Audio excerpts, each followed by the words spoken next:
Preventing price gouging at the pharmacy. Today, Minnesota physicians advocated for a bill that would establish a Prescription Drug Affordability Board and prevent price gouging of generic prescription drugs.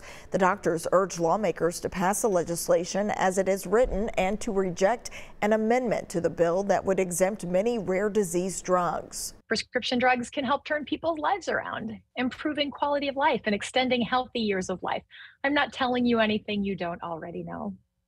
But this only happens when people can afford their medications. And right now, too many Minnesotans cannot afford their prescription drugs. That's why doctors are calling on our leaders statewide to pass legislation to establish a Prescription Drug Affordability Board and prohibit price gouging of generic prescription drugs. By helping to limit the cost of certain prescription drugs, similarly to how the Public Utilities Commission regulates gas and electric prices, this legislation can ensure that more Minnesotans are able to access the prescriptions they need and in many cases can't live without. But this legislation has to be strong and effective. So we further ask, and this is really important, that the legislature remove the industry-backed amendment that was passed in the Senate. This amendment would create an enormous loophole for pharmaceutical corporations, and it is intended to gut the bill, to rake in profits, while once again, my patients, Minnesotans, pay the price.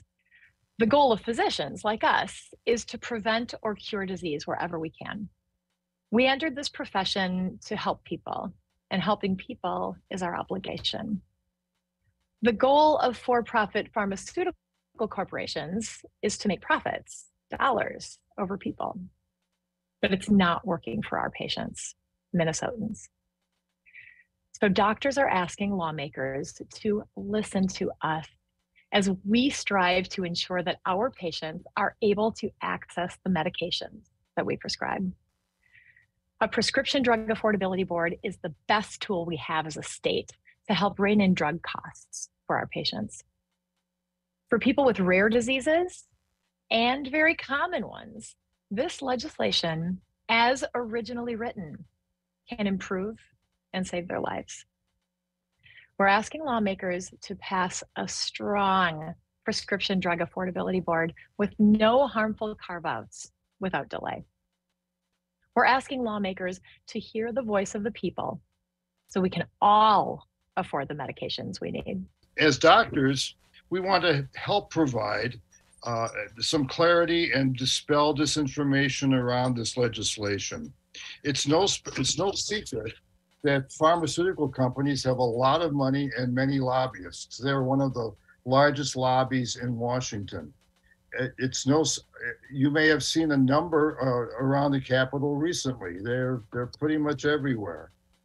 And these corporations really have a vested interest in maintaining the status quo. They seem to be very profit oriented. Right now, the industry is trying to create fear that they'll no longer be able to create new drugs for people with rare diseases. But this is just a scare tactic. We know that drugs come not only from pharmaceutical companies, but from universities and other biotech institutions. As a doctor, I find these tactics reprehensible and dangerous. While patients with rare diseases are and should be concerned about their ability to access life-saving drugs, lawmakers must remember that letting big pharma charge whatever they want for such prescriptions only benefits shareholders, not patients. This is also a relatively recent thing. When I was in practice in the old fee-for-service system, drug costs were rarely a factor for my patients. Now they're unaffordable for many of the patients. In my role as a director in community clinics and also as a volunteer in free clinics, I've seen many hardworking members of society unable to afford the cost of prescription drugs, especially people in the service industry, the entertainment industry, who don't have insurance. Again, when I was in practice in my early years, we would find ways to make these drugs affordable for people and find low-cost alternatives, and they're really disappearing. Keep watching CBS News Minnesota for continuing coverage.